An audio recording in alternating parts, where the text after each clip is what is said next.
Today, I have the opportunity to chat with Kam Wheeler, who is a business owner and the owner of the Warriors Football Club. He is the founder, creator of the Warriors Football Club, which my son plays for here in Idaho. But we're going to be learning about Kam's sports background, his leadership background, and what he is putting into the football side of things as a coach. He has many years of coaching experience and many years as a business owner, and what he's doing to give back and trying to build in his culture for the programs that he leads, whether it's through football, whether it's through business. This interview is jam-packed with insights and wisdom from all angles, and it's one of those perfect interviews for those who are, learning the impact that sports can have on your life. So I really hope you guys take the time to listen to this. We get to know Kam on more of a personal level. I get to hear more of his background, stuff that I didn't know. I've known Kam for a couple of years now, and we've started to kind of connect a little bit more over the last couple of months. But as far as like the personal stories and insights here, I didn't know until I interviewed him, which is a big part of why I love doing this podcast. So I also want to make sure you guys remember this podcast is being brought to you by Aesthreadics weightlifting belts. That's the sponsor of today's show. And I'm telling you guys what, I've got my weightlifting belt that is customized for the Gametime Guru. And if you are an athletic team, an athletic program, a college, high school, whatever, you need to get your weight rooms outfitted with these customized belts.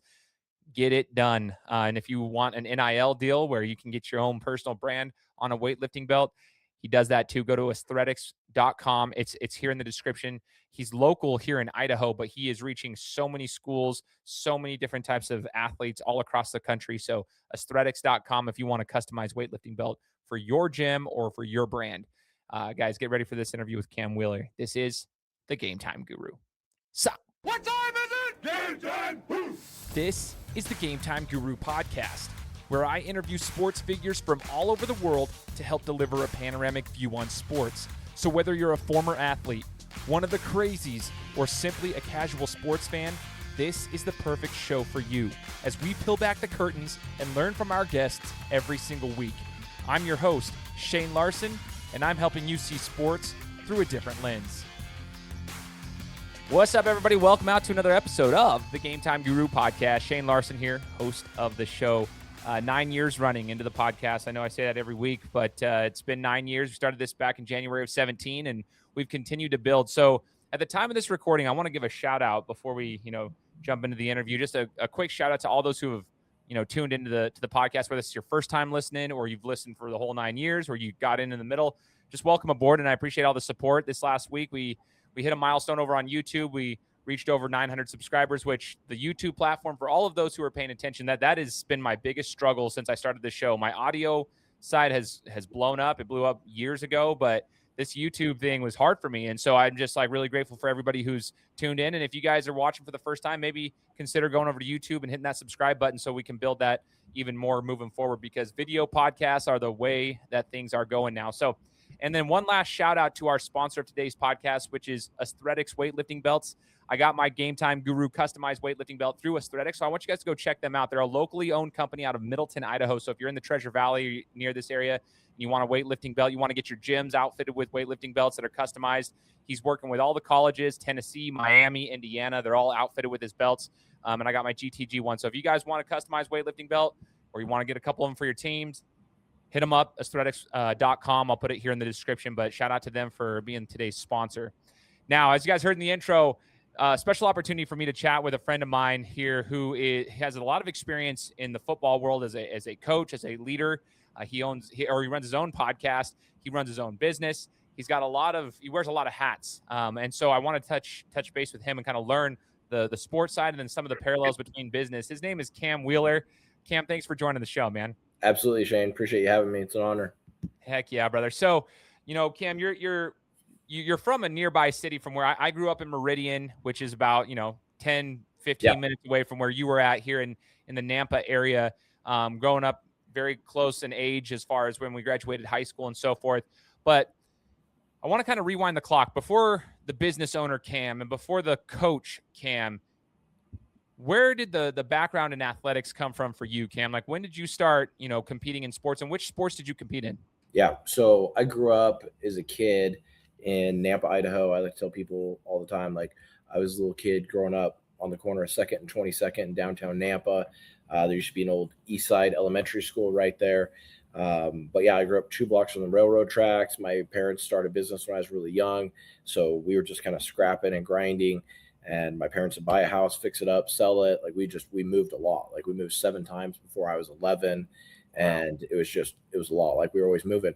But sports was a huge part of my life from day one, right? Like my dad was always playing basketball with us in the driveway, throwing pitches to us and, throwing the football around. So I have an older brother that's 2 years older than I am. So I kind of had a natural, like built in, competitor or, partner or friend or whatever you want to call it.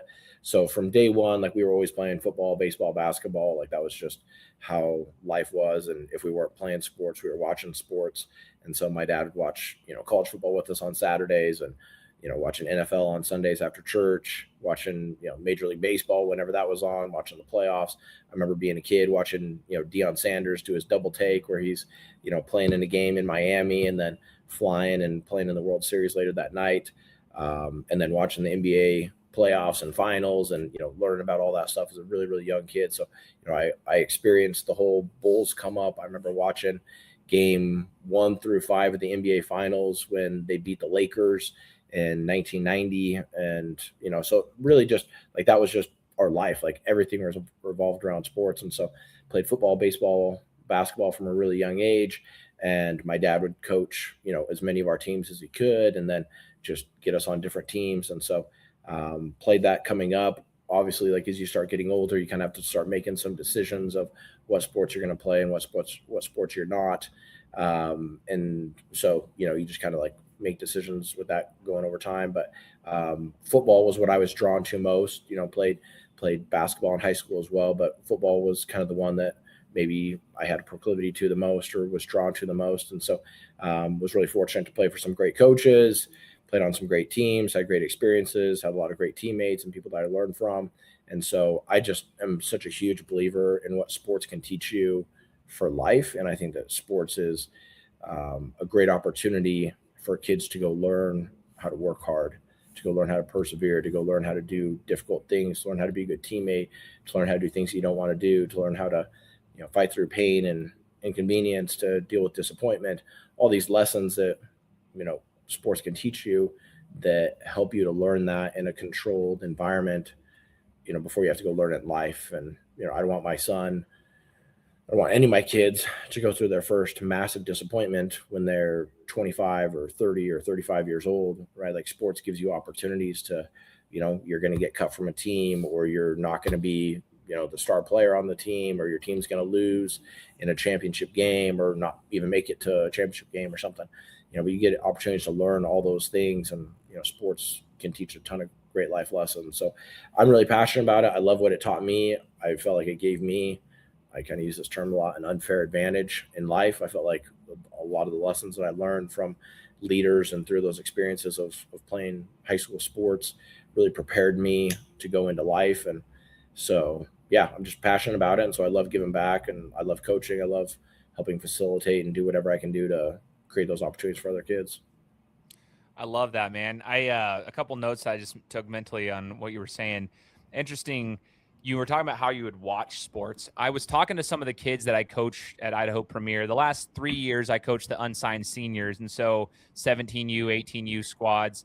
And it's interesting to me, Cam, that like a lot of these kids that are even older in high school, they don't watch the game. I'm like, hey, were you guys watching the game the other night when blah, blah, blah, blah. I'll be talking to them about like, certain players in the NBA. They don't watch the game as much. And the same with football and everything. And I'm like, I don't know. Have you noticed that same trend? Because it seems like our era was always watching the game. And I felt like that's what kind of gave us this understanding of the sports we were competing in.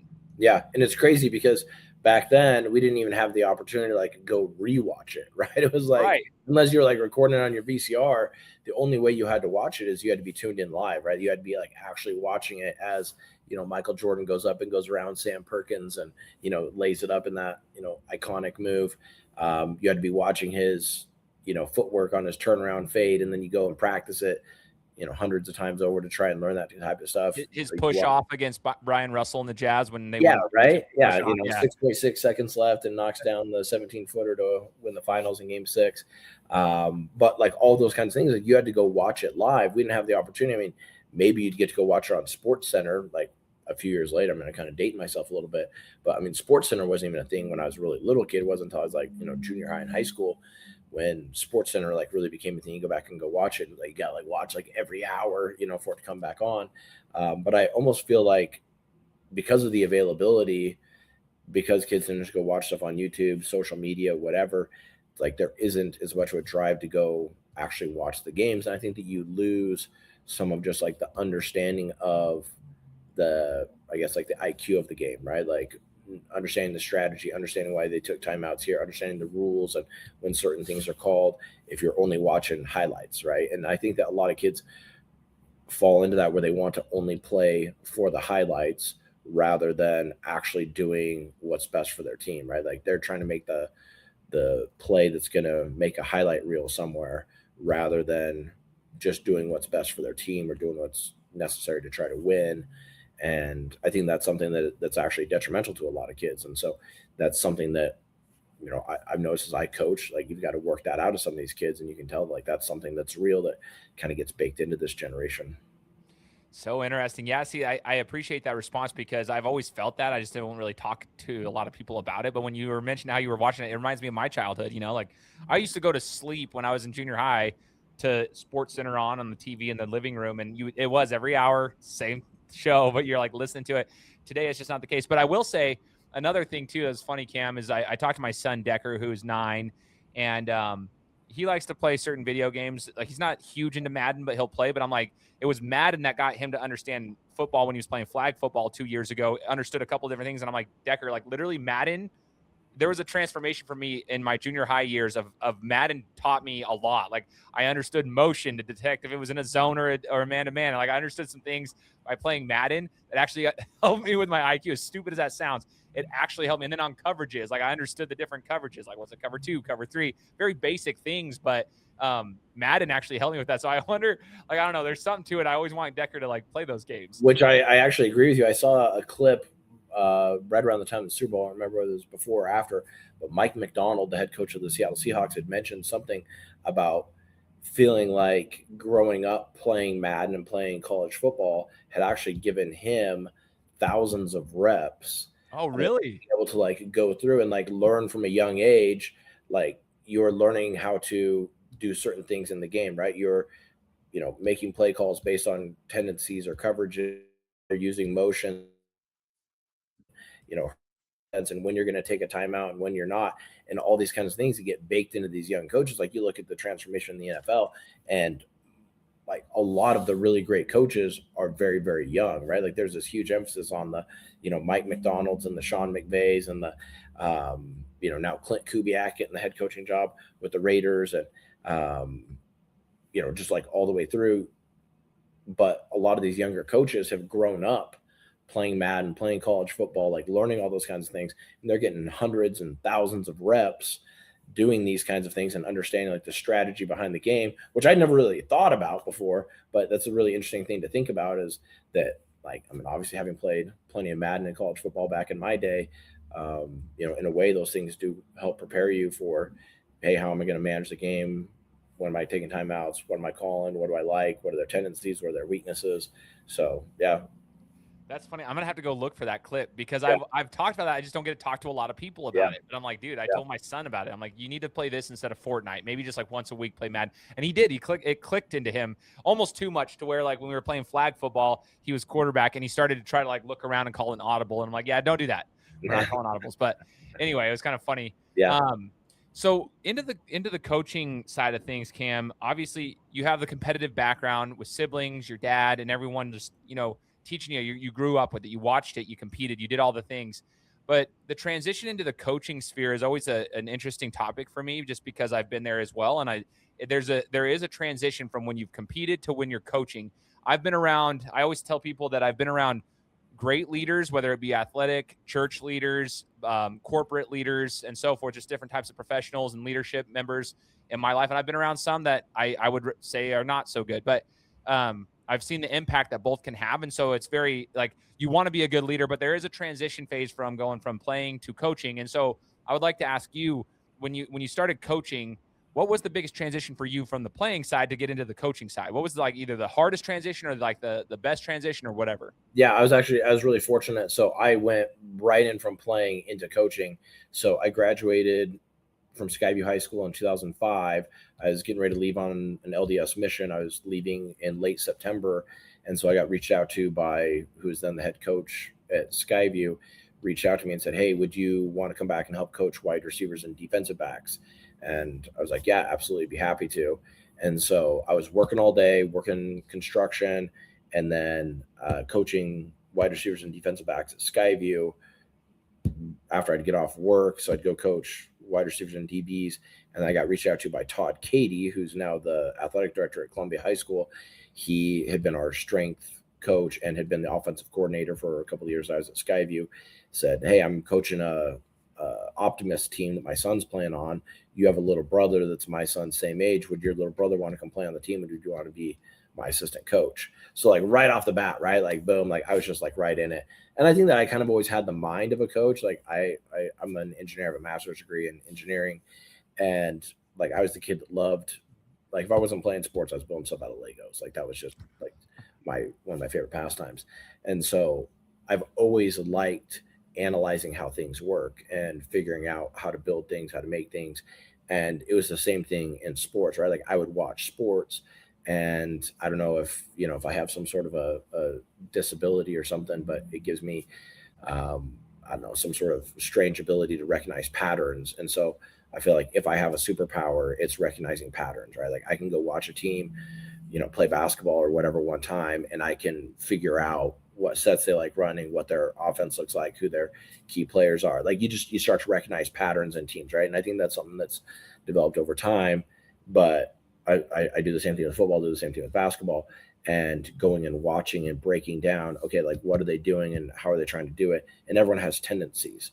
And so I think that just like from a young age, like I started to recognize that. So as we'd watch film as, freshman, sophomore, junior, senior in high school, I would start to recognize these patterns. I feel like that's what made me a better athlete, maybe than my own athletic ability, was just being able to recognize patterns and to be a smart player. And so I took that right into coaching, and thinking all my coaches like knew that I would be a future coach. I'd been gifted the coach's Bible by one of my coaches as a graduation gift. And so like, I just knew that like I kind of had a proclivity to it and wanted to get into coaching. And so I had that opportunity to coach at Skyview for a year before I left on my mission, and helping coach Optimist right off the bat. And then as fate would have it, fast forward a few years later. So I go on my mission, come back, graduate from school, eventually move back here.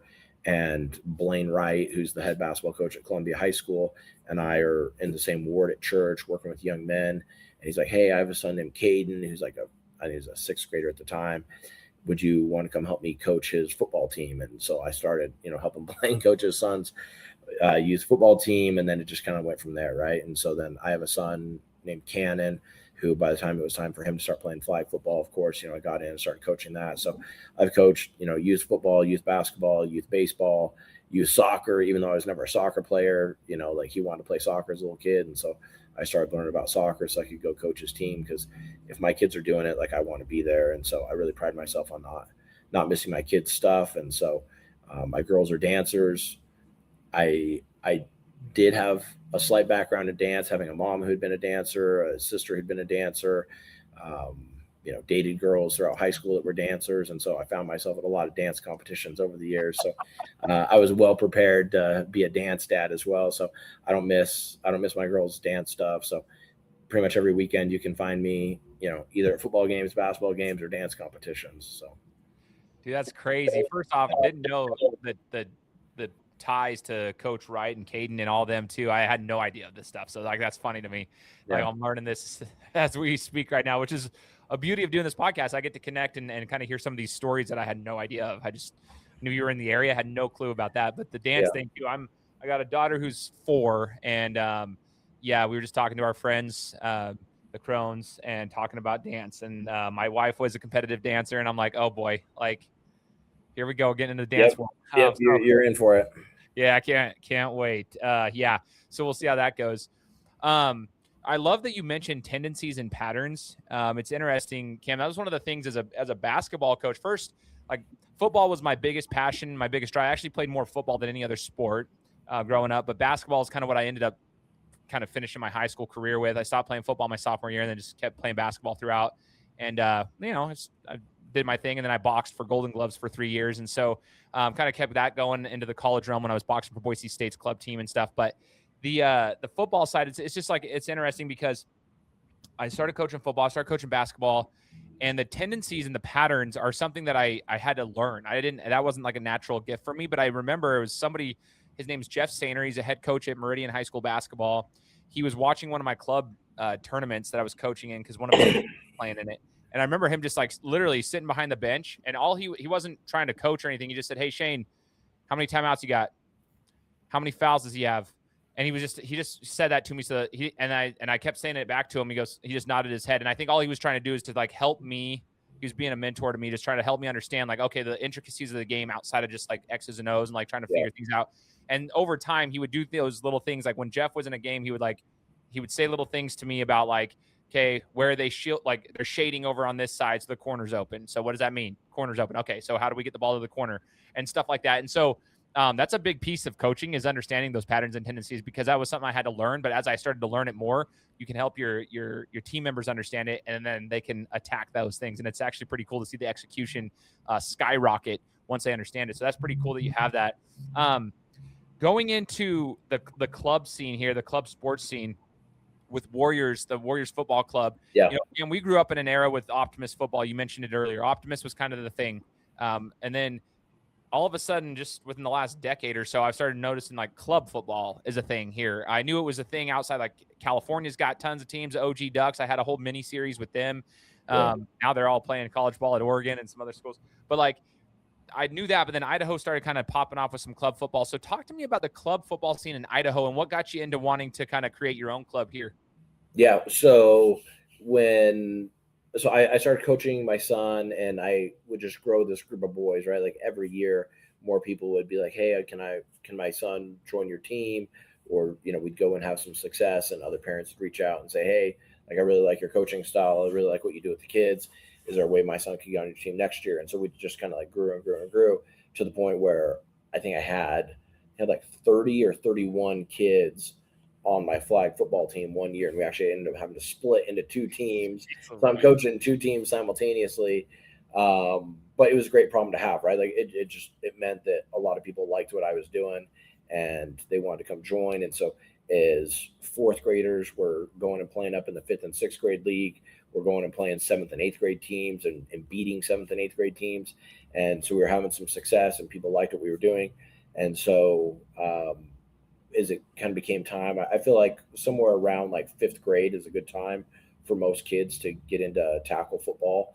And so as my son got to be that age and his group of friends, I started looking into what options were available for tackle football. And so I went and met with the Powell organization, went and met with the different Optimus organizations at the time. Nampa had their own, and Boise was a different organization. So met with them, and I guess to be brief in it, I'll just say that it became really clear to me that creating a highly competitive environment and creating opportunities for kids to really excel was not in their business plan.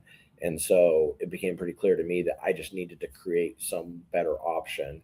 And I noticed that obviously basketball is dominated by the club scene, volleyball, baseball, softball, soccer, like they're all dominated by the club scene. And football was the only one that really wasn't. And so I wasn't even aware of any other clubs in the area. There was one other club that was starting up about the same time that we were. But other than that, it was, we're going to have to go play teams from out of the area. We're going to have to go play whoever we can play, whenever we can play them. And so like, I kind of realized that, okay, this may be a little more difficult, but I'm committed to giving these kids the best opportunity possible. And I didn't want to limit them by the constraints that these other leagues had put into place. And so, for the first year, even the first 2 years, it was more difficult to get games. You're playing some of the same teams multiple times over, but there was just a higher level of competitiveness. Now, the difficult part with it is it was also kind of the wild, wild west, because where you don't really have an overseeing body, right? You don't have a league with lots of structure and accountability for these teams. Unfortunately, sometimes coaches will make decisions that, aren't honest. And so they're, trying to bring kids on that are outside of the age parameters and, doing things like that to try to gain an advantage, which I guess I don't understand, but nevertheless, that was the way they chose to do things. And so there were some of those, hurdles that we had to work through on the way there. But it gave us an opportunity to be more competitive. So we started traveling around. We'd play teams from outside of the area. We've been down to tournaments down in Nevada. We've been to eastern Idaho and, play teams from all around the area, teams from Washington and Oregon, and just anyone we could play, we would play them. We would schedule them. And so sometimes that meant we were traveling. Sometimes it meant that other teams were traveling to come here to come play us. But it gave us a great opportunity, and the club just took off like crazy, right? Like the first year, I think I had like 17 kids on my team. By the second year, we were like in the 30s. And then by the third year, we had multiple teams, and it's just continued to grow, right? So to where now I think we had over 100 and something kids in the program last fall, 120 or 130 kids in the program last fall. Our 7-on-7 part of our club has close to 200 kids in the program now. So, we're reaching a lot of kids. We're giving a lot of kids opportunities, and it's been fun for me and a great opportunity to get to see kids grow and to be in a competitive environment and to get to handpick the coaches that I have that I believe, want the same things that I want, that philosophically we align, and that they're doing it for what's in the best interest of the kids and helping them to grow and to learn. And kind of a unique thing about our club is that we put an emphasis on life lessons and on teaching the kids about life, not just about football. And so that's been something that has been really fulfilling to me, to get to teach these young men about life. And I have kids come back all the time and say, hey, I still remember this one life lesson you taught us about the importance of making our bed in the morning, or this life lesson about, everyone's got a plan until you get punched in the face. And this life lesson about details matter. And if, something's due at 5 p.m., that doesn't mean 5:01. That doesn't mean 5:03. It means, 5 p.m. And so making sure that you're paying attention to all those things. And so helping prepare these kids for more than just sports, but, life beyond. And I think that's really what sports has given me. And so in whatever way I can try to give back to them, that's what I'm trying to do. I love that, man. I it's cool to see from the outside. Now I have my oldest son is competing for one of your 7-on-7 teams, one of our 10U squads over there. So I'm introduced to it on that side so far, and hopefully he'll be able to, play tackle in the fall. And the thing is, though, is like just watching it from the outside, though, and I wasn't in the weeds of it with you're trying to grow this thing, but those stories, I don't think people realize what it takes to kind of build that up. And now, like the league that you're in, it's grown. There's more local teams they're doing the same thing. And it's really cool that you were one of the people that spearheaded that, in the sense of just like, okay, keep your club going and others will see it. And then like they'll follow. And it's also really important, people will always say like club sports are super expensive, which there is a financial investment to it. Yes, let's just be honest with that. There is a financial investment to playing club sports. It's a little different than, a recreational type of situation. However, the experiences that you just mentioned, I think, far exceed those that you would get elsewhere. If you're wanting to learn some other things, I mean, there's not a price tag on that. You have to, like those little life lessons that you learn over time and the camaraderie that you build and the competition that you face and all the things that you get to experience. Also, let me tell you something real quick. I told my son the same thing, the swag, dude. Let me tell you about Warriors, dude. Look good, feel good, play good, right? Like, dude, the swag, even for like the young kids, man, I'm like, my son is so like just stoked about his backpack and his, he's got the jerseys and he's got his gloves. Like it's a pretty cool experience for the kids on that front too. So there is like that part of it. You got to have some fun. You got to look good. Yeah. Well, I think you just hit on two things that are important to me and what I wanted to make my club all about. Number one, I wanted to make it affordable for families so that as many kids could play as possible. And I often say, like, I'm not a fan of giving handouts, but I am a fan of giving hand-ups. And so if there are kids that their families can't afford it, we'll find a way for them to be able to join the club. And so no matter what that is, if that's they're filming games, they're helping prep stuff, whatever that looks like, there's a ton of work that needs to be done. And so we'll always try to create a pathway for a kid that wants to be able to play to be able to help them up. So I want to make it affordable. So I don't make any money from it. In fact, I subsidize it. But it's a way for me to try to give back and to help bless the lives of other people with something that I feel like blessed my life. And I genuinely believe that whatever you give to other people comes back to you 100-fold. So I feel like that's a blessing in my life. Number two, with it, that I noticed that over the years, from the time that like I had graduated until I was kind of coming back into it, 15, I've graduated, it'll be 21 years ago this spring. But from the time that I graduated from high school until I got back into really this club scene, I noticed that football had fallen off more than any other sport, right? Basketball is as popular, more popular than ever, at the youth level. Baseball, same thing, soccer. And so as I was looking around, it's like, why are all these kids quitting football, but they're playing all these other sports? So you just start to dissect it. Well, it's 100 degrees when you start, you're having 2-a-day practices or whatever you're going through the summer. It's hot, it's miserable. You're putting all this gear on. So you're having to like carry around, 13 extra pounds of gear on your body. You're getting hit. It hurts. Injuries are more likely in football than, most other sports.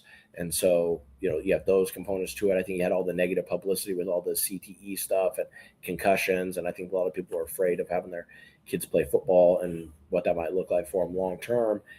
But also, like, I'm looking at these kids playing club basketball, and they're getting all this merch. They're getting backpacks. They're getting, hoodies and, all the stuff.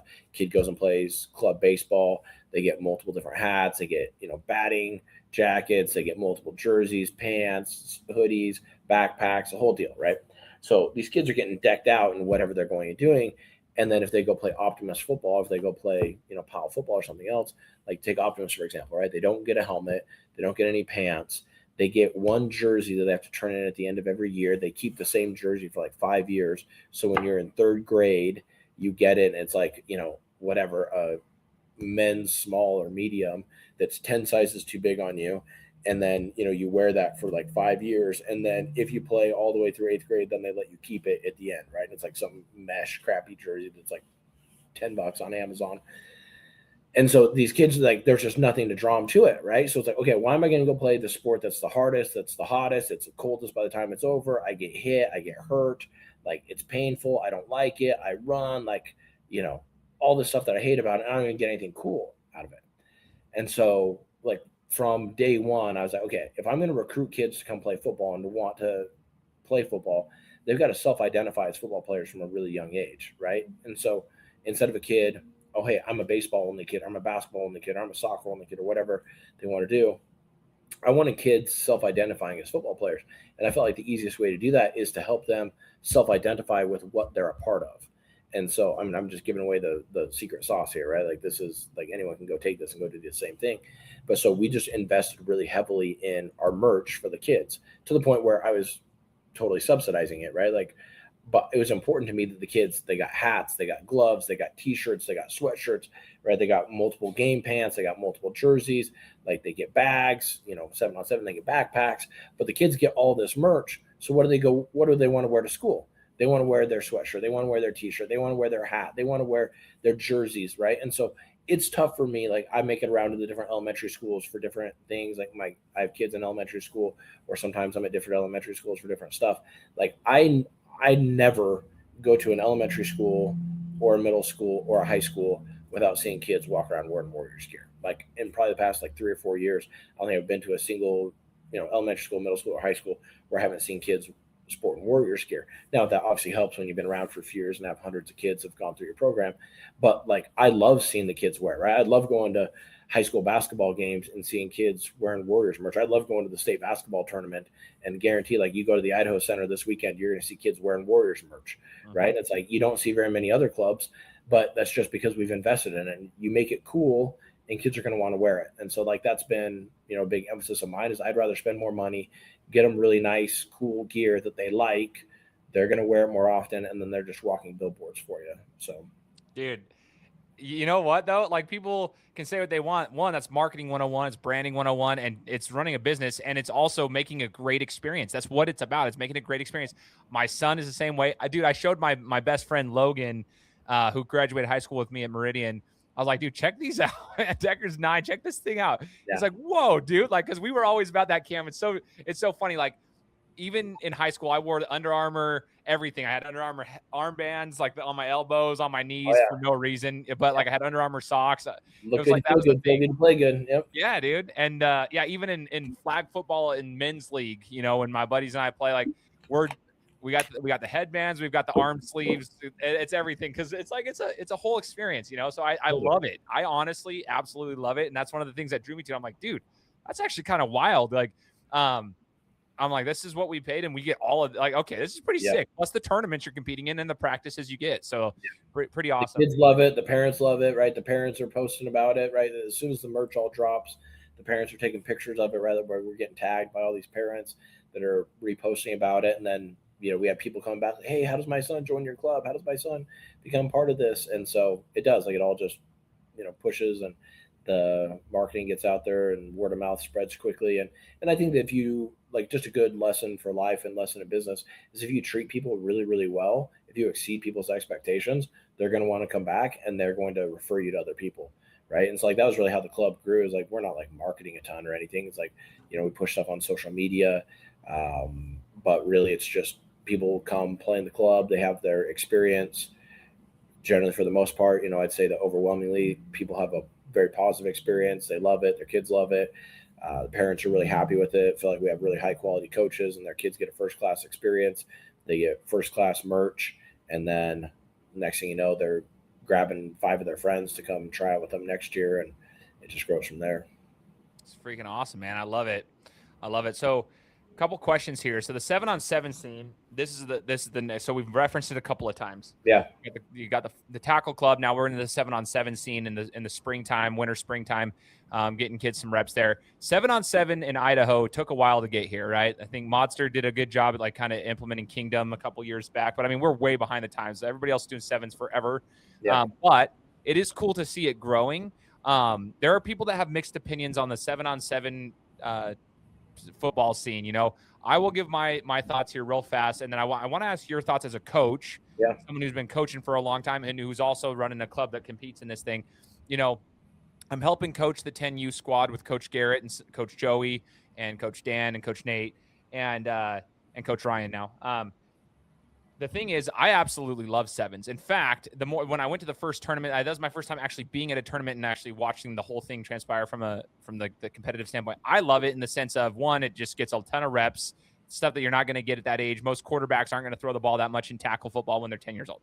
So that gives them a lot of reps of understanding. The guys have to run routes. The receivers are going to run routes, the skill positions. But I think an underrated concept of 7-on-7 is defense, especially on the front line when you're looking at linebackers, learning how to cover in space. I don't know. I was looking at that. I'm like, these little kids will probably never get this experience until they get to be 13, 14 years old when people are actually throwing the ball in tackle football more. But here they have to cover in space. So if they're a little slower, they have to learn how to cover in space. And I love it. But I can understand why some people have just mixed opinion. I love the game of 7s. I like the concept of it. I think it's a fun thing. It's obviously not supposed to replace tackle football, but it is a great supplementary way, in my opinion, of a form of football. That's awesome. But I would love to hear your thoughts on the whole 7-on-7 scene, Cam. Yeah, no, totally. I think that I agree with everything that you said and align very closely with that. I had very mixed feelings. In fact, I was hesitant for the first year. I opted not to do 7s when they first started bringing it here. And it was simply based on what I would see online. I really didn't like the showboating. I didn't love the excessive celebrations. I didn't love the taunting and the mocking. I didn't love, what seemed to be kind of lack of control from the officials' perspective. And so I didn't want my club to go be part of that, right? That's never been what we've stood for. As far as we never taunt an opponent. We never, do any of the showboating stuff. You go score a touchdown, you go hand the ball to the official, go jog back to the huddle, act like you've been there before, right?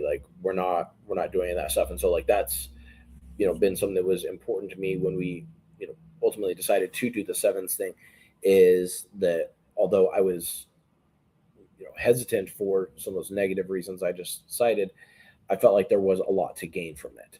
And I totally agree with you. I think that, if you just kind of go position by position for quarterbacks, to be able to go get that many reps at 10, 11, 12, 13 years old, they're not going to throw the ball that much, right? They're not going to throw the ball that much in a real, tackle football scenario.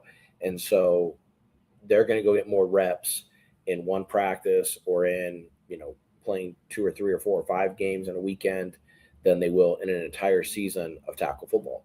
So they're getting those reps, they're getting the timing, they get to work on their footwork, they get to work on understanding routes and concepts and coverages.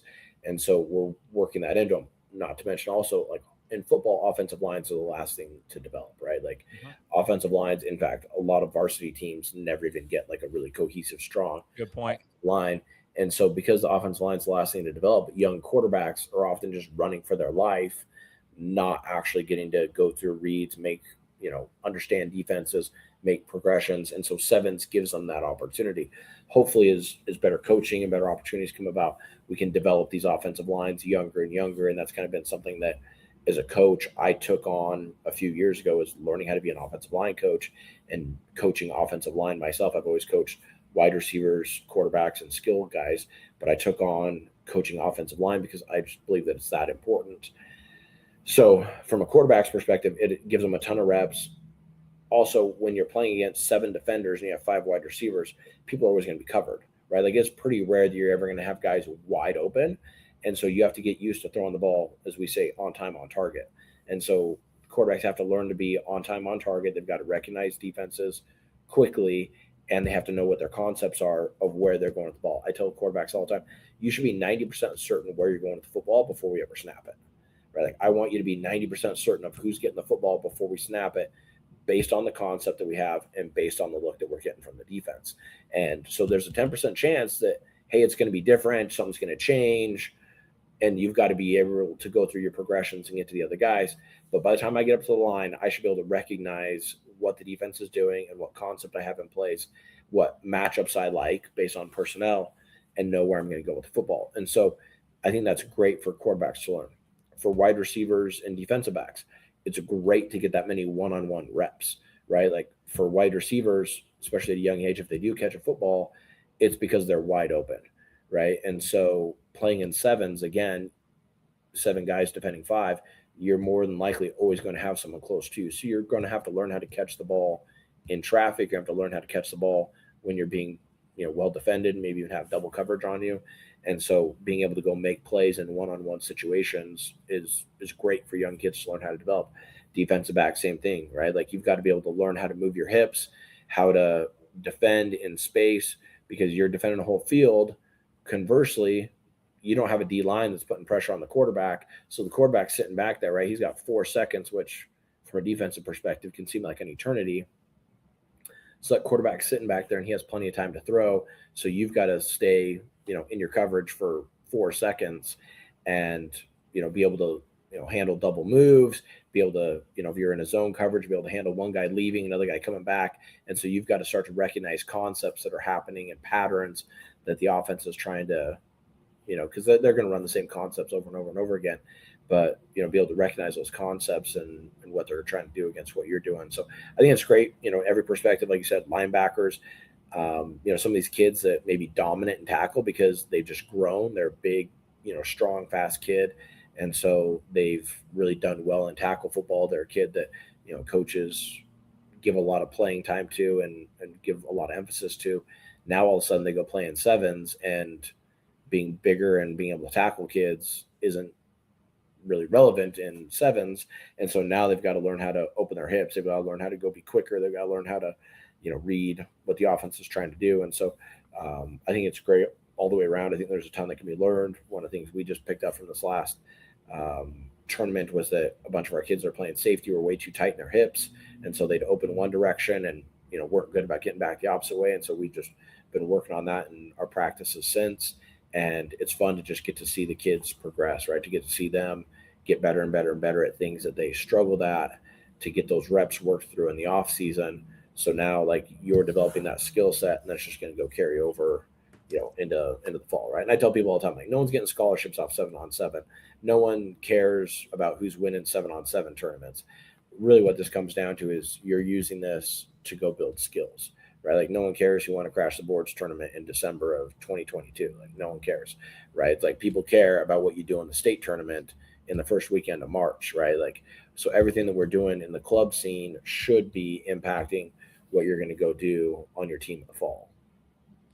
I love that. I love the mentality. I love the mindset. I love everything you just said right there. It's fantastic, man. And, you know, one of the other questions I have 2 more questions before we sign off, but I wanted to make sure I touch base on this. You mentioned something earlier about, like, you know, you got the coaching staff in your club that's aligned with kind of where you're at. You know, you wanted to make sure you bring the coaches on that can kind of run the same systems that you're running and align with you on what you want to get out of it. Leadership is a big thing for me, man. You know, holding leadership roles in church, leadership in sports, leadership in the professional world.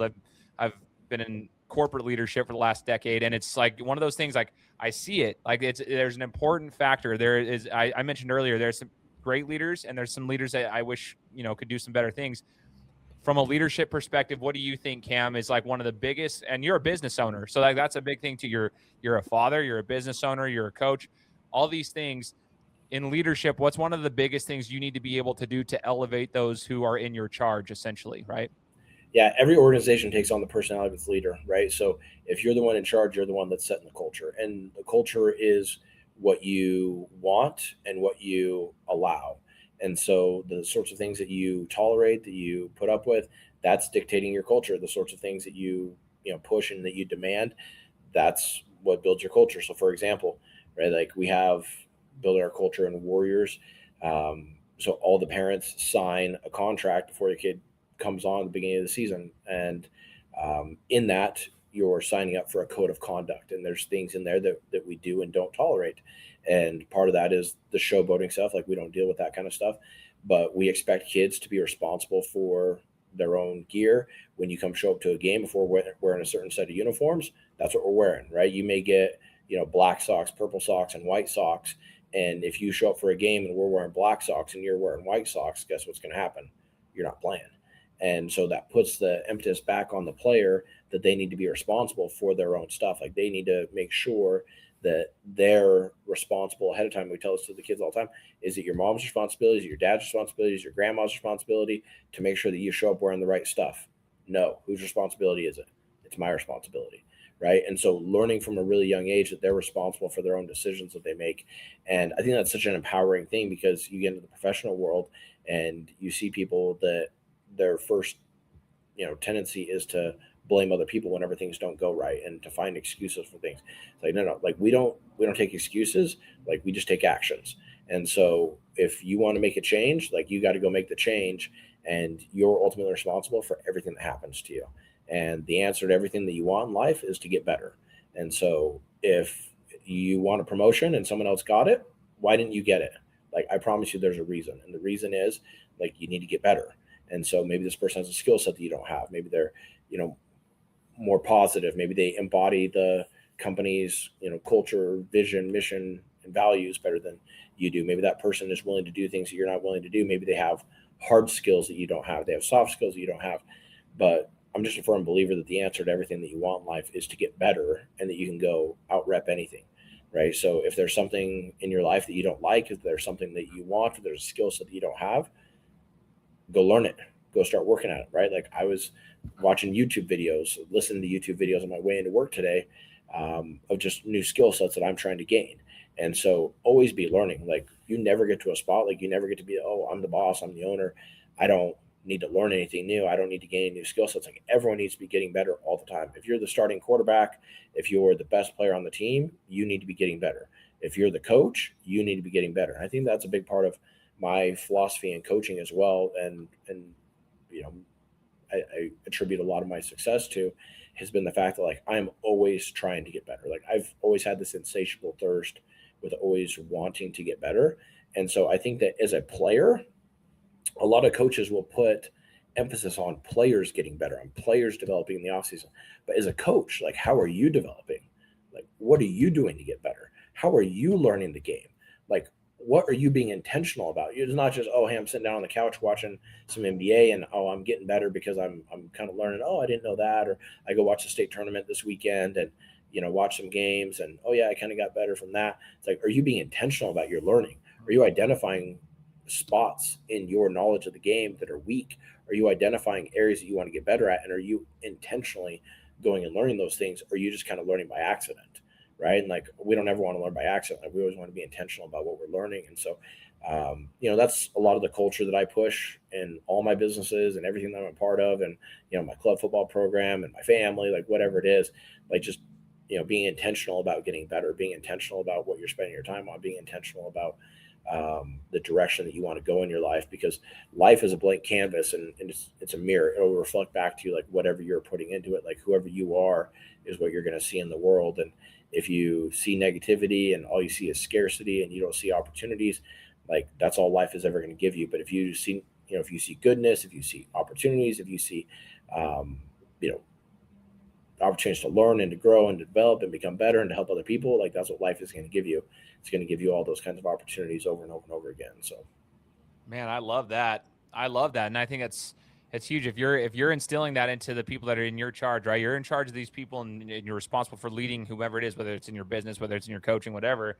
That's huge. That's huge for everyone. And one thing I've noticed too, Cam, in the last like 5-10 years, for anyone that like, for all of us, it's all of us. Like we're all trying to get better at whatever it is. I love that you were listening to YouTube videos and so forth. I enjoy, like, there's so many resources. This is what I want to tell people.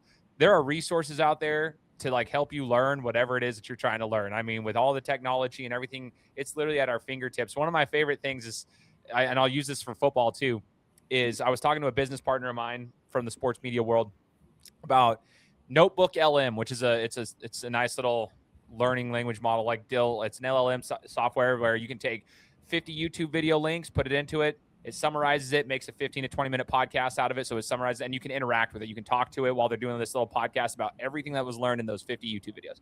And so like I was learning, I'm a Buckeyes fan naturally, right? So we were talking about Ohio State. My business partner and I, who ran a YouTube channel that we sold last year, we're talking about like when they brought on certain coaches, like what are their tendencies? What are they trying to do so that we can talk about this stuff? So we took all these like interviews that they had done on different podcasts and YouTube videos and different blogs, put it into Notebook LM, made it a 20-minute podcast.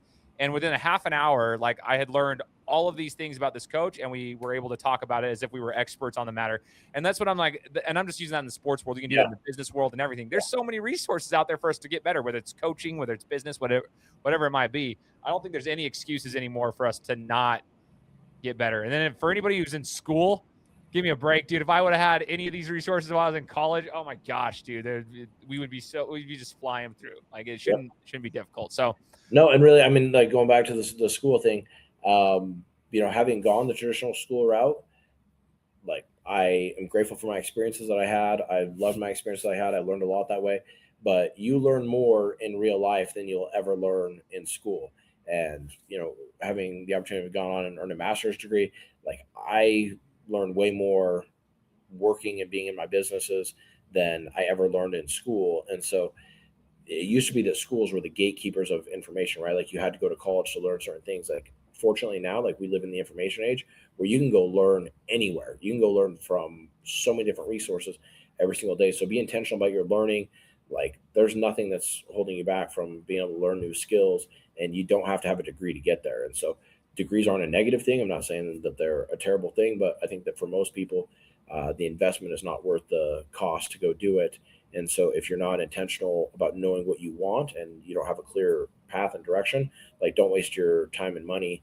Go, pursue what you want to go pursue, and you can go gain the skills in lots of different ways. Like skills are what are valuable, degrees are not. And so go put an emphasis on gaining a skill set, not on getting a piece of paper. Man, I could talk for an hour with you on this. I'm so good. I just like made a LinkedIn post about this last week. That's crazy, about experience versus my degree. So anyway, I'm just like grateful to be chatting with you, dude. I got like a little that's bugging me. Anyway, sorry. No, you're good. Well, and I got to hit back just because we're talking about this, and you got your Buckeyes hat on, and I know you're a Buckeyes fan. I've asked you a little bit about this over the years, but it's funny because I was a little kid. I would talk about watching sports all the time growing up. I remember being at the Boise Town Square with my grandma sitting in the food court, and I watched Desmond Howard return the punt for a touchdown against Ohio State and flash the hello Heisman pose in the end zone. And instantly I became a Michigan fan. Been a Michigan fan ever since. In fact, I need to bring a Michigan helmet in here and put it in my office, but I was fortunate enough I got to go take my kids and go to the Michigan-Alabama semifinal game at the Rose Bowl a few years ago, which was unbelievable experience. I got to see Nick Saban's last game. I'm a huge Nick Saban fan. Coach Harbaugh's second to last game in college at Michigan, but yeah, an amazing experience to get to go take in. But, like rivalries and sports and all those sorts of things, like they're great, they're fun. And, take sports for what it can teach you in life. Don't take it as a distraction to numb you from the life that you don't like, right? Like I love sports and I can spend as much time as I want coaching sports, being involved in sports, but I see so many people that allow sports to debilitate their growth in their career because they use sports to go numb them from a life that they hate rather than to go be, something that enriches their life and makes their life better. So. Oh, I love that. Hey man, I gotta. It's so funny behind me. I'm still waiting to set that up. That's my Eddie George signed jersey from when I had him on my show and he signed my jersey. So like, I gotta get that lifted right there. But it's funny you were bringing that up, dude. Yeah, it's funny. You're the Michigan guy, and the funny thing is, Cam, you don't have the ties to Michigan like from no one lived there. I don't have any ties to Ohio. I was similar story when I was 7 years old and I watched Eddie George. He came on TV and I was watching him and I thought their helmets were cool, and so I started like rooting for him. I didn't even care about the team. I just liked him. And then I just over time just began a fandom for Ohio State. So it's kind of interesting. Yeah. Like similar stories. No ties to Ohio whatsoever, but now I'm a diehard Buckeyes fan. Yeah, Eddie George playing for Ohio State at the time. Tim Biakabatuka was the running back for Michigan. I remember them going back and forth 95, 96. Eddie George winning the Heisman Trophy and then getting drafted by what was then the Oilers before they became the Titans.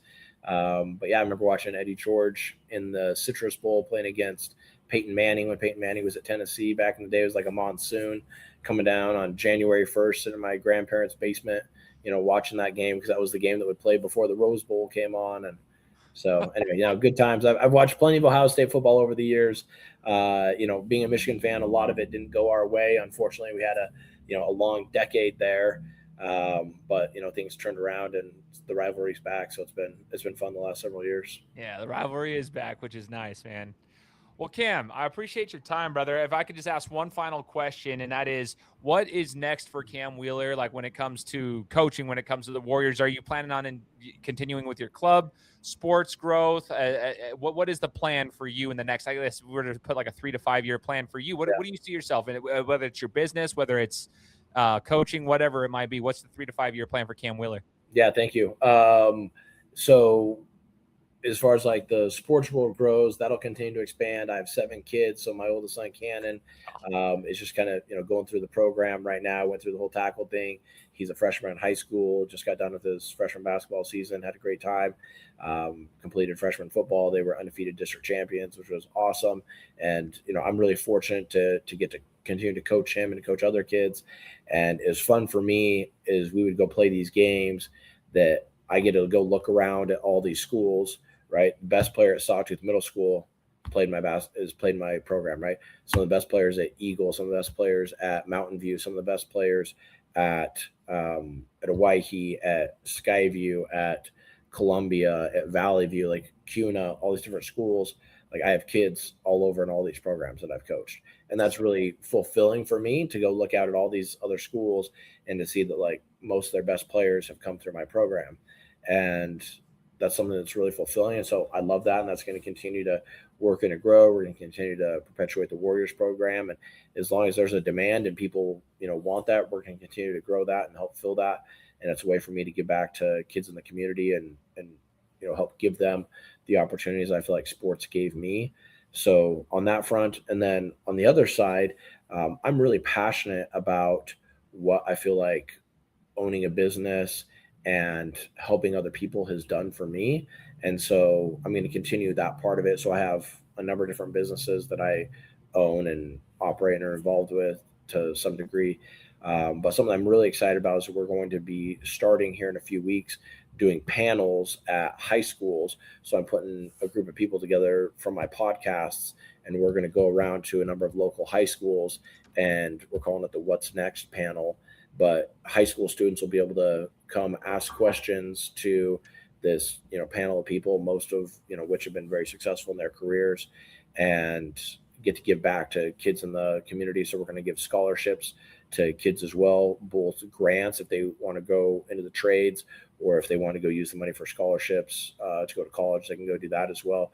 But I'm really excited to do that. I'm really excited to continue to give back to kids in the community in that way, and then to offer mentorship and training. So I'm going to be offering the first one that we've done, but we're going to be doing a class where I'm going to teach people how to buy businesses and scale their businesses.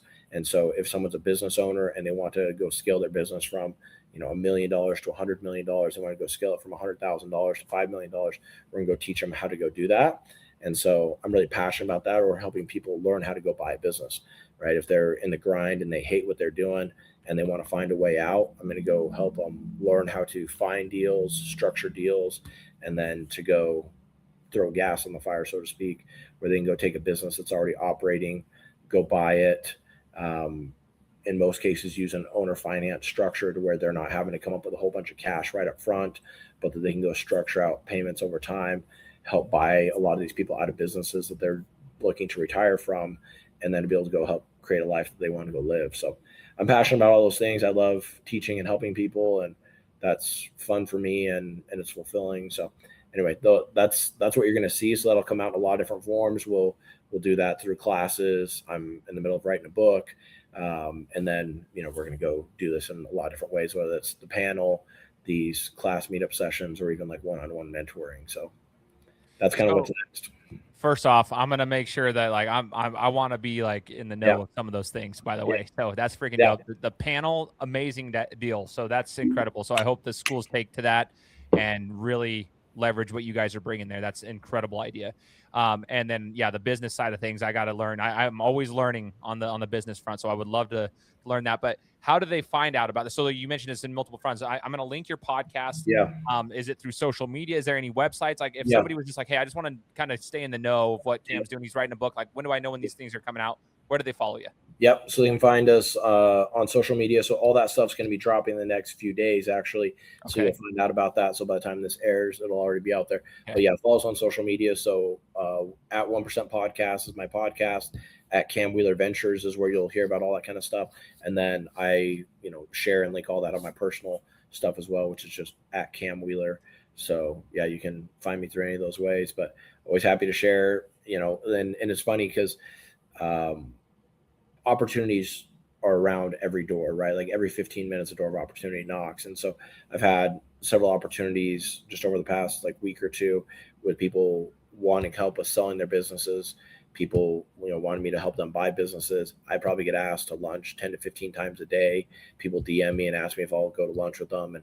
And I wish I could say yes to everyone, right? I wish I could just go give everyone an hour of my time and say, hey, I'll sit down with you and help coach or teach or mentor you. They'll say, hey, I started a business a year ago or 3 years ago. I'm trying to get it past this point. I really can't get it, beyond this level. Would you be willing to sit down with me and help me and coach me? And I wish I could say yes to everyone. And so I feel like this next phase has just kind of been the door that I've kind of felt compelled to go open to, help gather as many of those people as possible and help as many people as I can, because I love seeing other people win. That's fun for me. I love seeing people, like I said, it's fun for me to go play against other teams, and I know that their best players are kids that I coached.